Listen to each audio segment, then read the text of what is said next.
Alrighty, so let's get going for today. Like I said, this is What Comes Next, Life as a Musician. And today we have Emily Cornelius. So Emily, if you just want to introduce yourself and kind of just start with your story and who you are and what's going on. All right. Well, first of all, thank you so much, Rachel, for putting this on. This is the first of what will hopefully be an ongoing series, I believe. Mm-hmm. And I'm delighted to be here. Again, my name is Emily Cornelius. I'm a violinist, and I've been with the Canton Symphony for over a decade now. It's pretty near and dear to my heart. I grew up in Virginia and Maryland and came to Ohio to study at the Oberlin Conservatory. I got my master's at the New England Conservatory in Boston, and then came back to Cleveland to freelance and teach, which is another thing that I do in addition to performing. Wonderful. So what drew you to the violin? Oh, I wish I had a romantic story about it. The initial thing that drew me to the violin was the fact that my older sister came home with it one day. She was taking a strings class in the public school, and I saw her with the violin, and I just immediately thought, I must, I just must have that. I must do that. So within a couple weeks, I also joined the public school string class and just adored Mrs. Morin, my strings teacher, and immediately just I've been obsessed with it ever since. I was 8 years old when I started in the strings class, and then started lessons when I was 10. And it's really been the passion of my life, the violin. Awesome. Very, very cool. So you mentioned a little bit about where you went to school and that you went Mhm. out of state for school.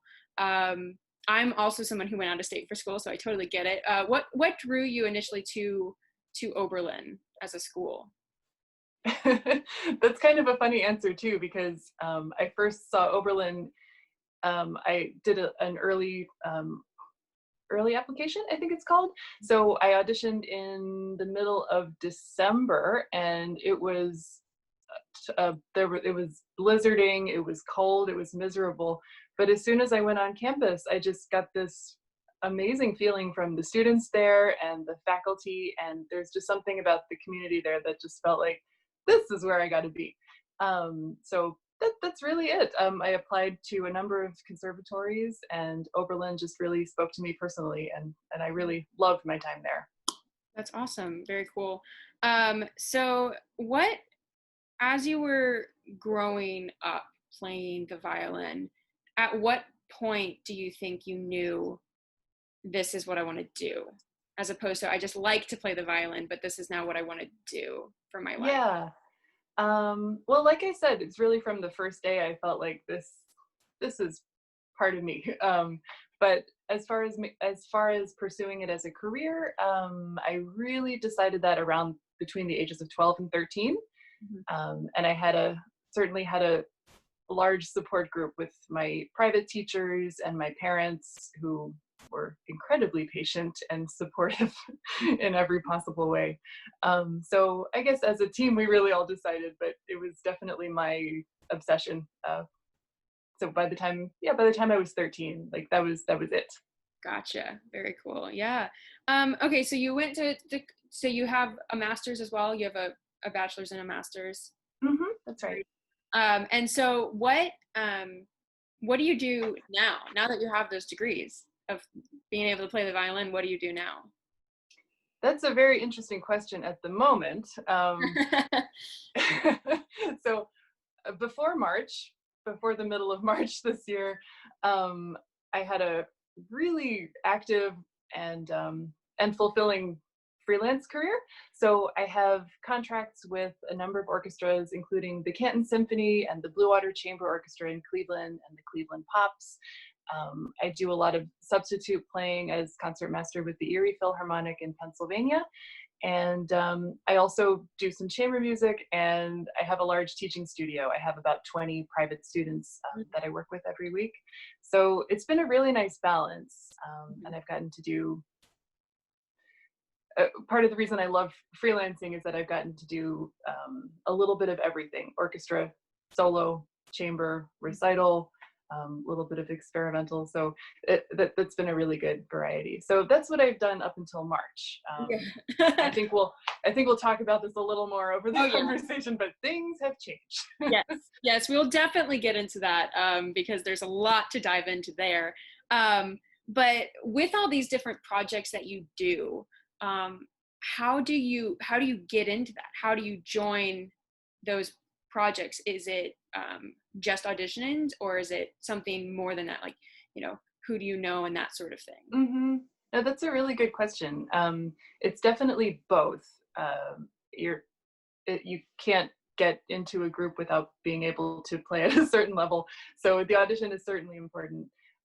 As far as maintaining a freelance career, and really anything important in life, I think the relationships are the most important thing. Mm-hmm. So I wouldn't necessarily say it's who you know, but it's how you interact with people, how people treat each other, and how we relate to each other. So there's definitely a network that you build up that can keep the gigs coming and keep them growing. So the nature of gigs can keep changing, and the people you perform with keep changing, which really keeps you growing as a player. Yes, I'm letting people into the meeting. We got everybody Oh, now. sure. Awesome! Yay! You're multitasking like a freelancer. Multitasking. So for those of you who just joined, welcome. Everyone's muted right now, which is how it should be. So awesome. Thank you for joining. So we're just talking about what it's like to be a musician, and more specifically a freelance musician, because none of those jobs that you do would pay the bills per se, right? If you just did No. something. So can you talk about what that balance is like a little bit? Sure. It's certainly a balance that's different for all freelancers. So I'll only speak for myself. And it's changed a little bit from year to year. For the most part, the most stable income that I make comes from teaching. And over the last 11 years or so, I've had between 50 and 20 private students. And 50 is a lot to balance. yeah, those were some interesting years. But I learned a lot, both about teaching and about what I'm capable of, and also where to start saying no and and drawing the line. Mm-hmm. Um, but to answer your question, as far as making a living, it's teaching has been the primary. As the British would say, it's the bread and butter, and then performing is the little bit of jam on the top. Um, the last couple of years, I've been able to get a little bit more of a balance with more performing opportunities, slightly more lucrative opportunities. So it's been more of like a 60-40 balance with teaching and performing as far as earning a living. But teaching is definitely the most stable part. And like I said, it's different for all freelancers. I'm lucky that I really enjoy teaching, and I love working with kids and well, people of all ages. So that really is a highlight of every week for me. Gotcha. Freelancers who don't enjoy teaching, again, it's tough to talk about right now, but there used to be a lot of side jobs that you could do to make ends meet and kind of support your performing habit as you grow. Mm-hmm. So I hope that was answered your point. For sure. I think, it definitely is different for each performer, but I think it probably would surprise a lot of people to learn that most musicians actually are primarily teachers as well as performers. I think a lot of people Mm-hmm. don't realize how many musicians that they see on stage are also teaching a whole lot. Mm-hmm. Their studios and their private lessons. So I think that's a really important part. That kind of goes into my next question of what is like the best part about it's hard to say your job, but your job, you're being a musician. What's the best part about that to you? Oh, well, there are so many parts to answering that question. And I think I would start just with the privilege of being required to spend so much time with the work of masters, just some of the most beautiful things that mankind is capable of making. And Mhm. it's your job to get to know them, to get to know the composers, a little bit about their time. In addition to their music, you get to know a little bit about their lives and get to know them. And I've often thought that it's kind of funny because most of the work that you do when you're learning a piece and finding a way to get the composer's message across, Mm. a lot of that work is done all by yourself. You're literally all alone. But as a result of that kind of work, I almost always feel less lonely and more connected to other people and to the world. And that's before you even perform and share it with others. But the process of studying a great piece, it kind of reminds me of when you read a really good novel or you see a movie that really speaks to you, or a play or a poem, or anything, any kind of music. And it's like some stranger, most of the time, has written this or created this, but you're able to really relate to them, and it's almost like someone else is feeling the feelings that you feel when you're on your own.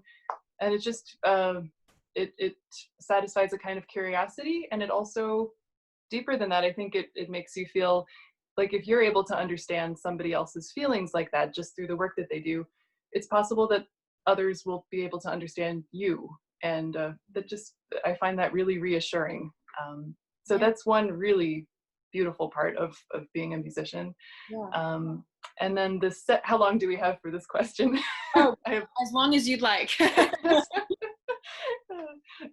so the second part is of course just working with colleagues. There's really a kind of magic that happens, and there's this unspoken shorthand when you're working with other musicians that allows you, with very few words, to be able to work together, breathe together, and play and sing almost with one voice. And it sounds kind of corny, but it's a really powerful thing. It's really great. Mm. Um, and then I, of course, have to say that a lot of the magic happens when you're playing a concert. There's just um, really no greater joy for me than stepping on stage and feeling the energy from other people.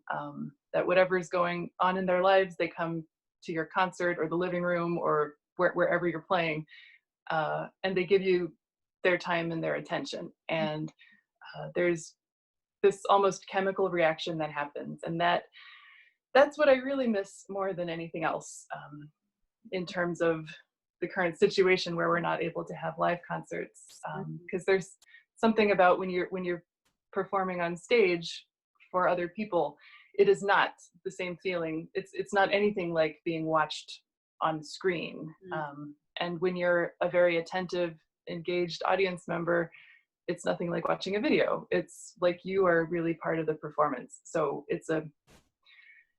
that's tough for me to talk about without getting emotional, because No, for sure. that's totally, that is the best part, and that's really really what I've been missing every day Yeah. since live concerts stopped. Yeah, I definitely want to get into that and talk about what we are doing and what we're thinking about as an orchestral community and as musicians Hmm. during this certain time. But before we get into that, I know a lot of people ask questions about how you even get to that point, how you even get to Hmm. the point of being able to perform in front of an audience, whether it be in a chamber ensemble or an orchestra.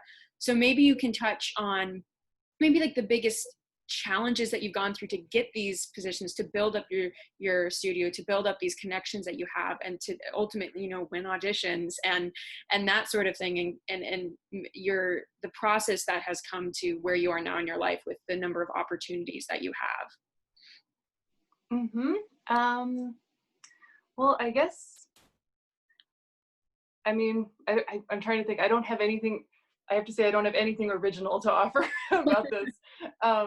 But it's really just constant hard work, and a lot of good luck, just being in the right place at the right time, the right person hearing you on the right day when you're when you're really showing what you can do. Mhm. And the goal is for every day to be like that. But um, luck has a lot to do with it. Mhm. And it's also, I guess, maybe one thing that's easy to forget when you're watching somebody who performs in public is that there is just so much that you don't see. There's so much work and sacrifice, not just on the part of the musician, but their families, their loved ones who deal with the obsession that most performers have with what they do. And yeah, I think another challenge with being a freelancer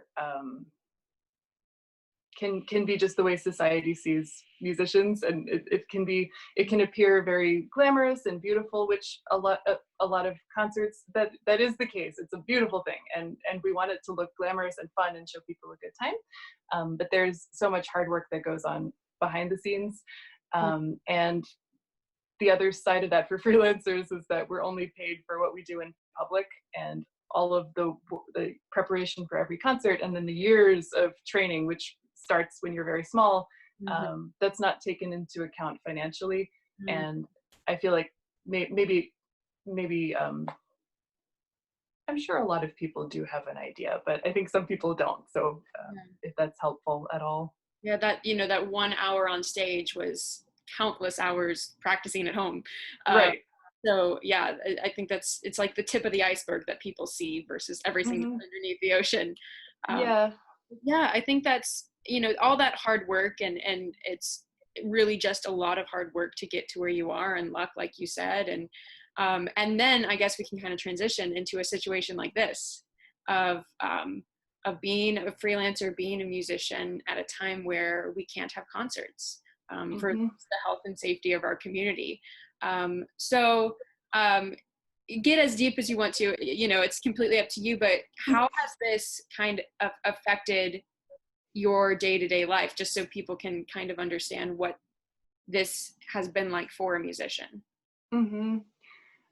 Well, I should say that, like most performers, my whole world was just upended in the middle of March.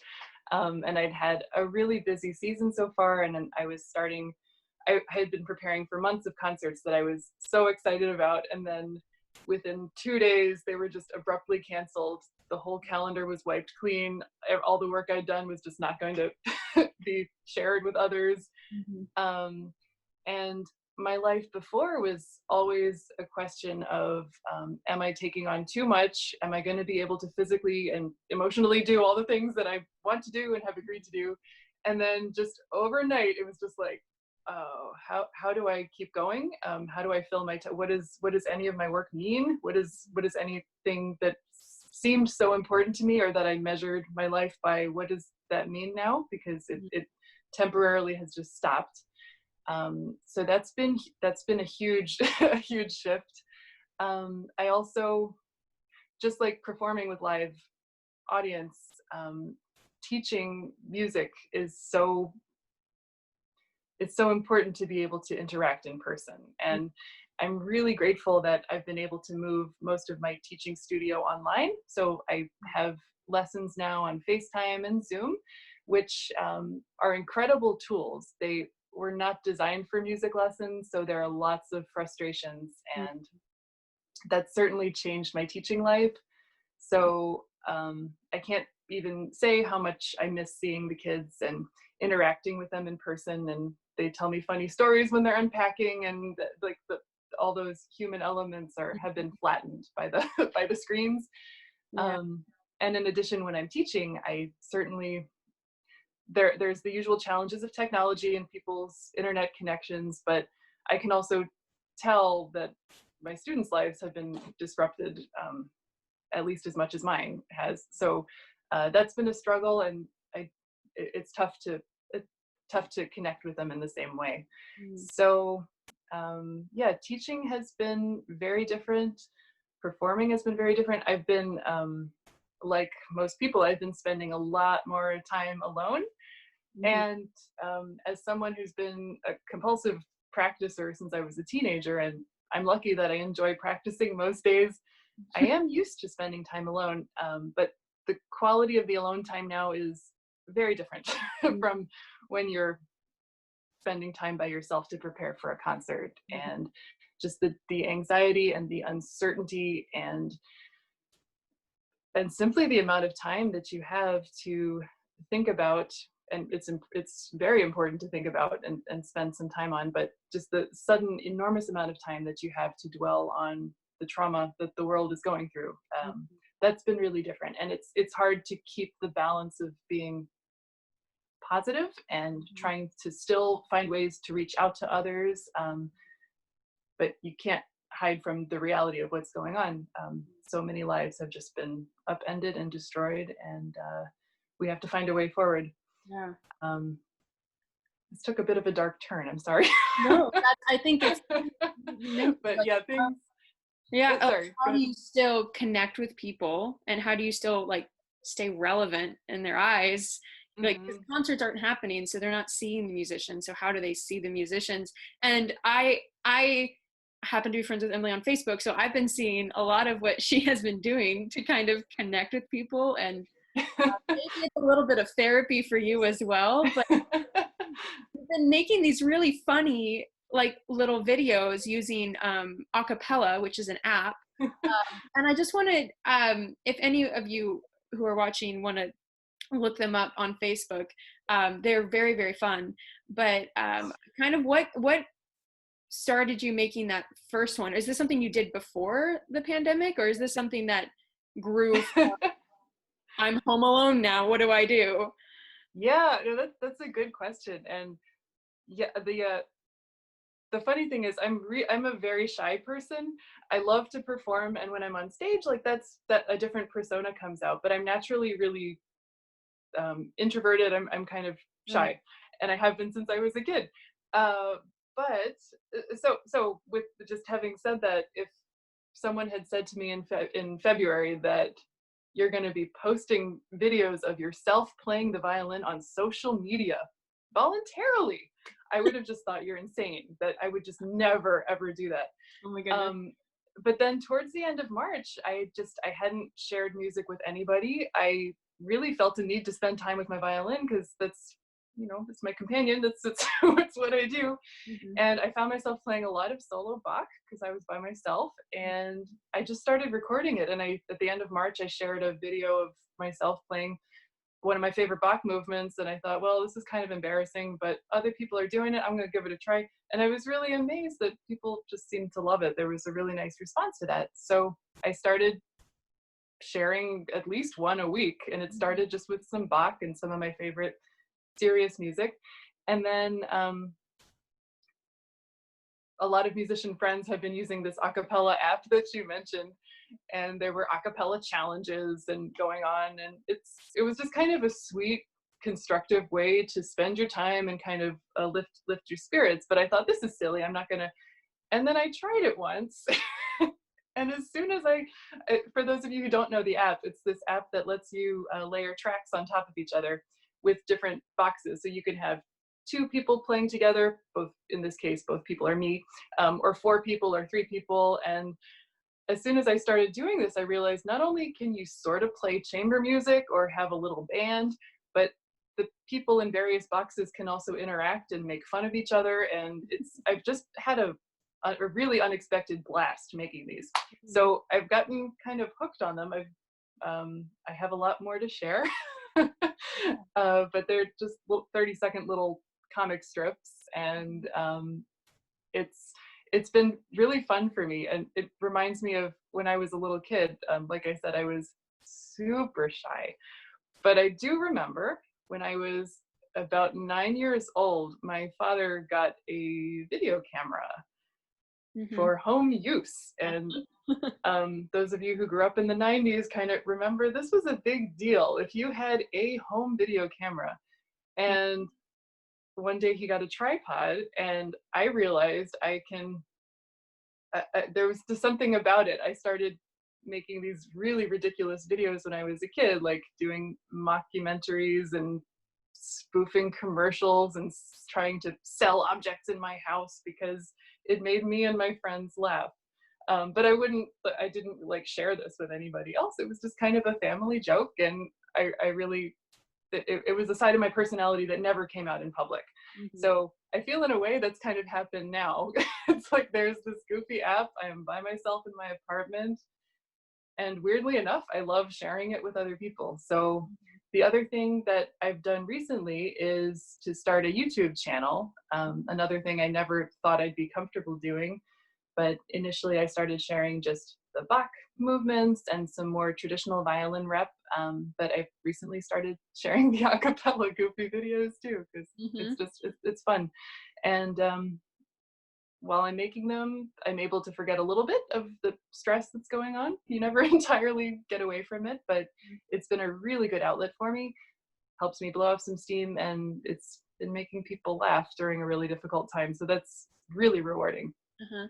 Do you think that um, growing this online presence, have you seen a growth in online presence? Because I know a couple of you, because you're part of several orchestras. I know the Canton Symphony Hmm. video of yours, and lots of people share your videos. I've seen that. So have you felt like you're reaching a larger net of people after starting this? You know, yeah, I've been kind of amazed actually how many people have watched the things that I post. Um, I've been amazed and really pleasantly shocked and delighted. Mhm. So yeah, when I look at the numbers of people who've watched the various things, and then I think of the number of people I might typically see in the concert audience, it can seem like I'm reaching more people, and if that's the case, I'm really happy with that particular development. Yeah. Like I said, though, it's not it's not the same as as performing for somebody live. But yeah, the bright side is I've heard from complete strangers online and also friends and people I haven't spoken to in a long time that, gosh, your video just made my day. That's just what I needed to see. And that just can't really ask for more than that with, Yeah. with something you share. I know that a couple people asked about, you know, we've talked about staying positive and doing these things during the pandemic. Hmm. But a couple people asked about, making a living during this time and also your perspective on your profession. How has that changed in any way from what it was before? Those are two really good and really tough questions. Yeah.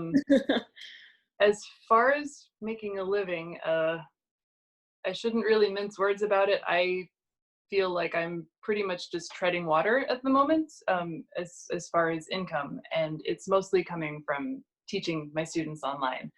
Mhm. I have done a couple of online gigs. I did a really special one for the Cleveland local of the Musicians Union. It was Mm. a fundraiser for musicians affected by the pandemic, and they asked me to play an hour of solo violin music, which on Facebook Live, which all of this was really new to me, the whole technological aspect of it. And it was a huge effort, totally stressful, but totally delightful. I really, it was so rewarding to do that. Mhm.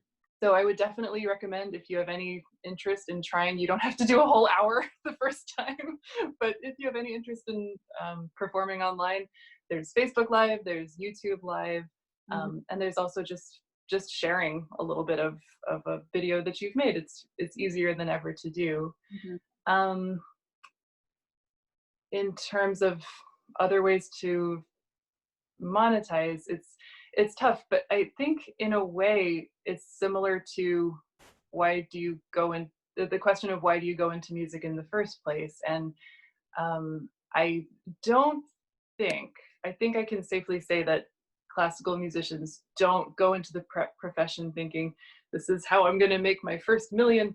It's just it's not that kind of a deal, so you don't really go into it thinking here's what I can make. It's like it's just something you feel like you have to do because it's what you do. And it's a beautiful thing. Mhm. And then you have to find a way to make the money happen because obviously you need to be a functioning member of society. Mhm. um, so in terms of translating this to online interactions and performances, I think the only advice I could give to people is to find whatever it is for you that gives you that spark and that feeling. Like when I'm doing this, I feel like I'm my best self. Hmm. Again, that sounds really corny, but I Yeah. do think it's true. So whenever I share something, it's something that has given me that feeling. So that's what I want to put out there, and in whatever way that I can. Mhm. So yeah, that's not the best financial advice, but you probably shouldn't ask a musician for that. Well, I think it's interesting. I think it's important for people or young people or people looking to go into being a musician to understand Hmm. that I think most musicians go into it because they feel this compulsive nature to do it. Hmm. It's not, they're like, oh well, maybe I'll be a musician. It's a lot of hard No, work. no. And it's a conscious decision that it's going to be a tough thing, but we're going to make it happen. Hmm.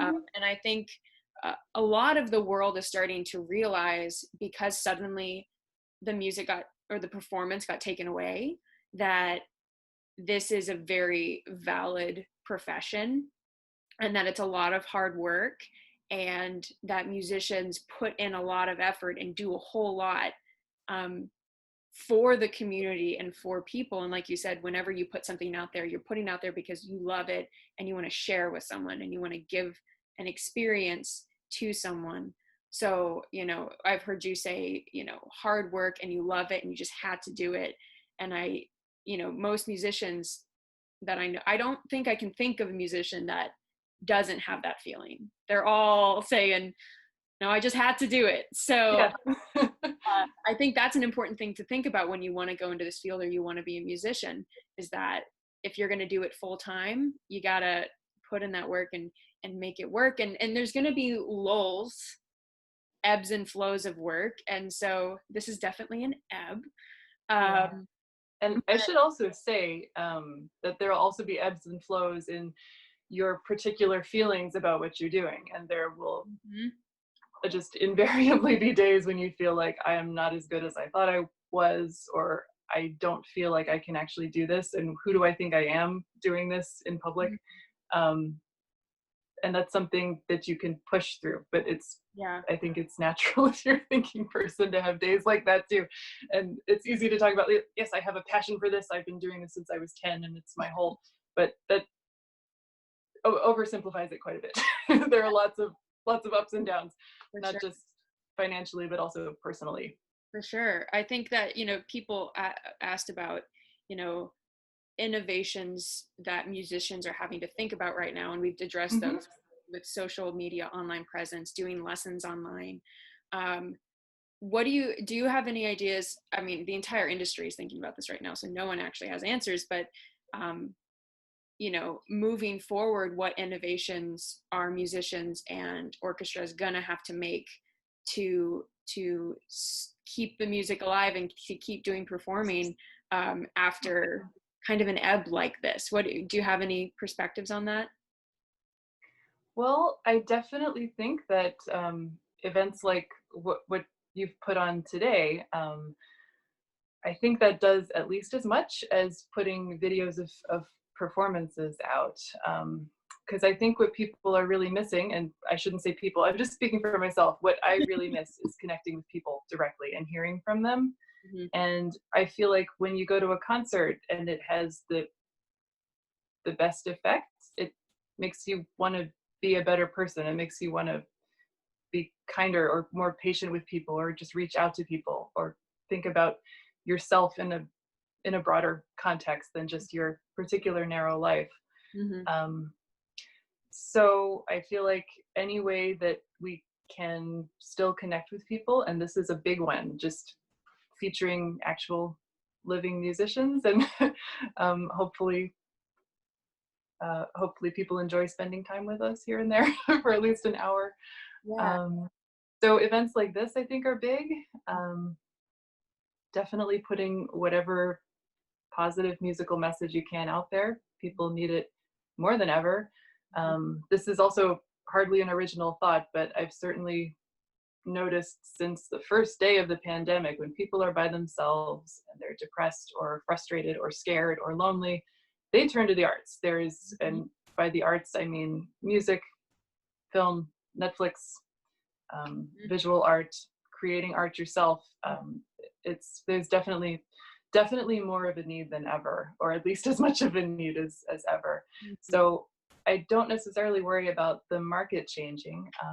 The immediate the immediate struggle for the immediate impediment to the thought of putting on live concerts again is, of course, the danger of COVID-19 and the fact that we don't have a vaccine, we don't have a cure, and until we do, it's going to be very difficult for people to want to get together, and that goes for audience members, musicians, and all of us. So that is difficult, and I don't think anybody knows when that's going to change. Yeah. I think it's important I think a lot of people have started to understand just how important the arts are and how important live performances are. And at the same time, musicians have had to make this really huge pivot in their lives and figuring out how to keep their craft up, how to stay positive, how to stay inspired, how to still make some money while doing their craft. And it's a lot of innovation. And I think all freelance musicians are entrepreneurs. They are their own business. You are the one who goes out there. You are the one who finds students. You start your studio, and you're the one who has to go to auditions and advocate for yourself and do all of these things. And it's a lot of work. And when a situation like this happens, it's like the rug gets pulled out from all this work that you laid a foundation on. And right. Yeah, I think it's good that that I think people are starting to recognize that, and people are being supportive, and we, seeing people donate, and us, we're trying to make opportunities to do stuff like this so we can still engage with musicians. And I'm glad that people, come and want to engage. So I just to remind people, there is the chat. So if you want to put something in the chat, if you ever have a question, just feel free. I do have the questions you already submitted, so we are asking those. But yeah, just continuing this conversation, maybe stepping away from the pandemic for a second, but just talking about, being this museum, being a musician, being an entrepreneur. People asked like tips for performing, tips for, finding students, tips for going into a big scary audition. It's because you go into a room and you play for people, and then they decide if they like you. So kind of how have you navigated that in the past, and maybe moving forward, what do you think you're going to be doing, and that sort of thing? So yeah, I guess I should say that auditions are probably up there like my least favorite thing. they're very different from performing and just sharing music that you love, because you do have the goal of winning, or of and winning often just means not offending and not not standing out too much, except that you're solid. So as far as but the answer for taking auditions and getting better at that is the same as getting better at performing or public speaking or anything, and that I think is just doing it a lot. And I feel terrible saying that now, because it's harder than ever to get out and practice performing or taking auditions, or but what I would say, especially to younger people, is that it's again, when you look at a performer, like if you go on YouTube and you watch Hilary Hahn or whoever you just adore, and they look so serene and so confident, and it just looks like the easiest thing in the world.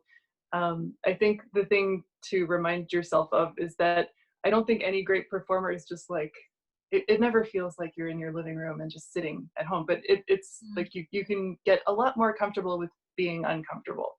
And that's really, I think, the secret to performing. It's finding a way to be yourself, but in a controlled public way. So that's something that you can practice simply by recording yourself, which for a lot of us, if you turn on the camera and play, knowing that you are going to listen back to it, that can be just at least as terrifying as playing for for another person. So that's something we can all easily do right now with our smartphones and technology at home. Mm-hmm. Um, and as far as preparing for auditions, I think you certainly do want to keep your personality intact. You have to, because that's why you make the music. Um, with preparing for auditions, the focus is more on precision, making sure that everything that's on the page you're finding a way to bring out. And I guess the fun part of that is the proportions you can always play with. So it's never like, all right, I did a forte, I did a piano, I did the crescendo, and I did the accent there, and I think it was in tune. Like that's enough that you can always shade it depending on the composer, depending on what the piece is about. Um, and the other thing for instrumentalists, especially violin, for some reason, we have a certain reputation of being all about ourselves, and I think that comes from have the melody. We almost always have the melody. We get a lot of the high singing parts, and we get the cool concertos. I feel like I'm going to get in trouble for saying that, but we do get a lot of, we have fabulous repertoire that's written in order to make the violin shine and the violinists look and sound amazing. So it's easy for us to forget that even when you are the soloist, there is so much going on underneath or at the same time. Sometimes other parts are even more important than yours. It does happen. And when you're preparing for an audition, especially when you are playing one part that's part of big whole, it's really important to, I think Amber just laughed at what I said.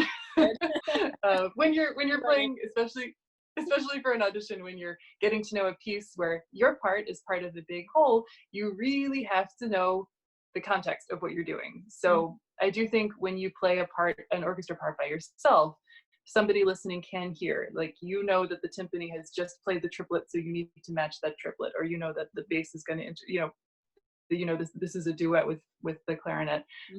So that sort of detail is another thing that we're certainly able to work on now. If you have a favorite piece, listen to it by all means. Also, go on imslp.com, get the free score, not just your part, but look at the whole thing, so you can really get to know a piece better that way. But again, it's getting comfortable with being uncomfortable, and the more you do it, the less terrifying it gets. But I don't know, I think the terror and nervousness is always a sign also that you care, so don't let that discourage you if you do feel terrified to go on stage or take an audition. Yeah. So the other part of, you said your most stable part is the teaching part. So how did you get that first student, and how do you build a studio? I'm so sorry there. Can you hear me? Okay, yeah, sorry, you went very metallic for a moment. I couldn't hear you. Okay. Hello. Okay, so yeah, so the question was Hello. can you hear me? Yep. Okay, awesome. So the question was how did you get that first student, and then how do you build a studio?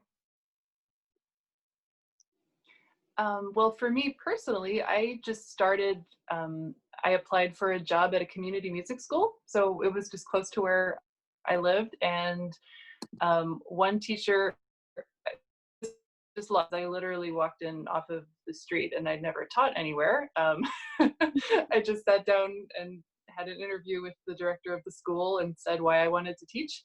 And as it happened, there was a teacher leaving a few weeks later, and who also used to play in the Canton Symphony, actually. And she was moving, and she had a studio of 15 students, and that's how I started teaching. So I didn't start with one student, I started with 15. Oh, wow. And it immediately, yeah. And I've certainly given a lot of thought to the technical how of playing the violin, and I love words, I love reading, I love finding ways to explain things and to express things. But before I started teaching at that school, I had never put that into practice. Also, I had never worked very much with kids, and I had never babysat or spent much time with them.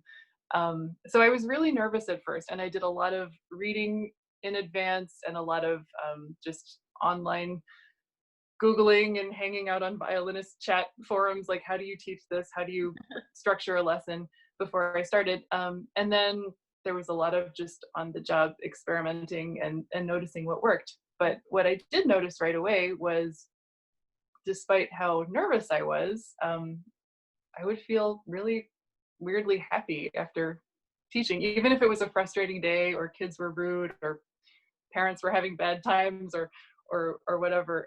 I would just feel like I'd connected, and that's really what it's all about. Um, and then I think I'm getting far afield of the initial question, which was how how to get students. Um, so again, at first I taught at a community music school, and then I just got really into it, and I kept working, and I still keep working to be a better teacher and a better listener and a better communicator.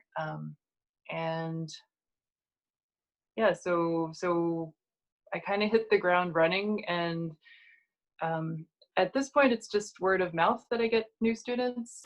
I've taught at a couple of community schools, and I love doing coachings and little outreach things whenever I'm asked to do them for various groups.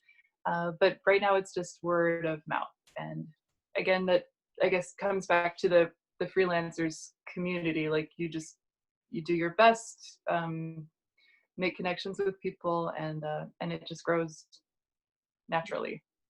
Wonderful.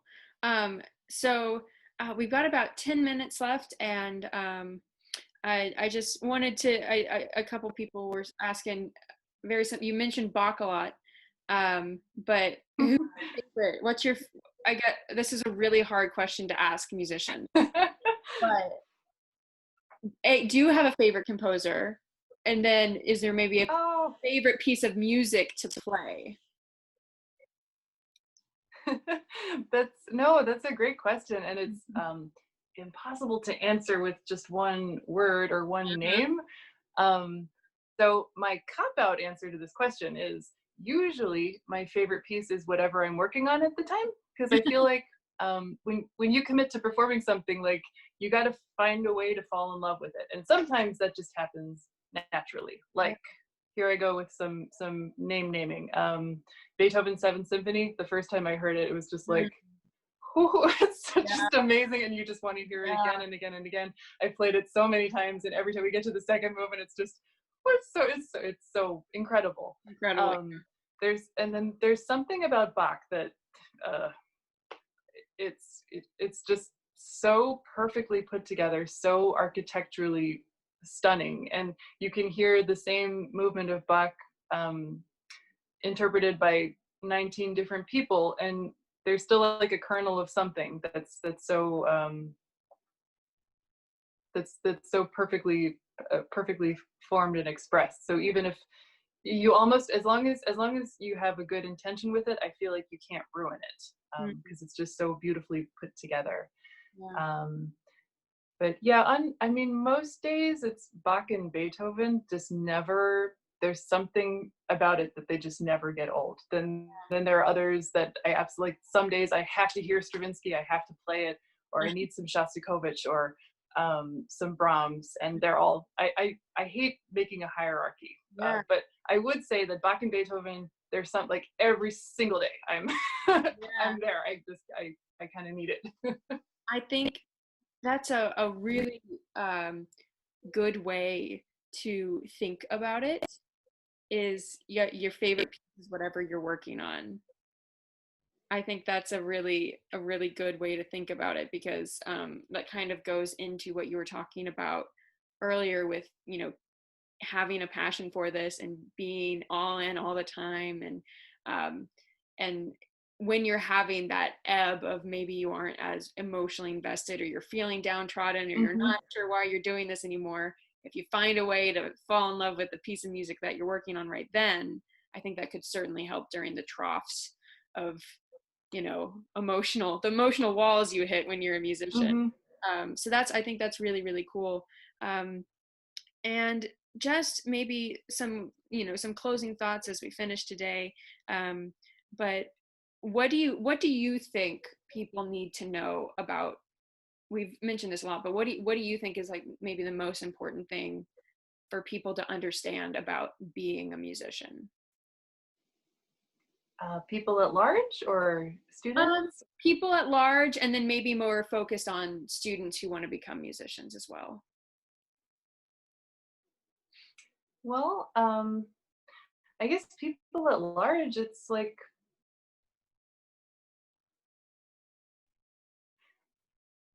I guess that's a really big question. It is. It's a very I'm big a little question. flustered by it. But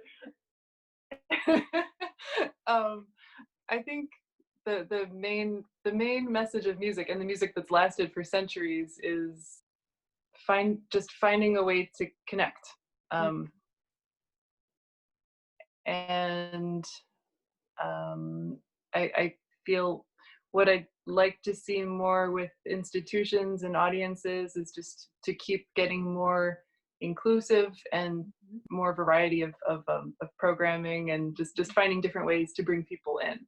Mhm. But as far as musicians ourselves, I mean, we're basically normal people. We have the normal needs and and feelings, and we just happen to have a really focused way of of expressing them. Yeah. Um, and we want to make you feel the best things that we feel. So I guess that would be my message. I think that's a great And message. then as far as students, I would just pass on the advice that I got when I was growing up, and I did take it very seriously, which is if you really want to be a professional, first of all, you have to make a list of what you're willing to give up to make it your life, because it's not something you can do halfway and have any chance of succeeding. You have to be really, really committed and early on. But secondly, if there's anything else that you can really imagine yourself doing, then you should do that and keep music definitely part of your life, but maybe not pursue it as a career. Mhm. And if and I don't I say that in a very positive way, because there's so many ways to keep music in your life and to keep playing it. Mhm. Um, and it can still be a passion without being your profession. For sure. um, so yeah, I think that's about all I would say about that. Yeah. I think that's wonderful. Well, we've almost filled up a whole hour here, which is really cool. So, just I want to thank everybody for being here and for submitting your questions beforehand, and um, uh, keep supporting. If you're interested in becoming a musician, keep seeking out resources. Keep learning. Keep just soak it all in, and because there are people like Emily who are here who are really obviously willing to share their life journey and what they've been doing. Um, so also thank you to Emily for being here today and for Oh, being a part of this. It's been really, really wonderful talking to you, Emily, and um, I just we're very grateful to have you at the Canton Symphony, and we're grateful for your fun videos online, and it's aw. been a real joy to talk to you, and I hope that this was helpful for some people. And like I said, it's being recorded so that if some people maybe missed the session who registered, they can watch it, and they can maybe glean some little kernel of something from this. So thank you everyone for being here today. If there's any last minute little thoughts or questions, feel free to stick them in the chat. We'll stick around for a little bit longer, but I'm going to go ahead and end the recording and say good afternoon now to everybody, and thank you so much for being here today.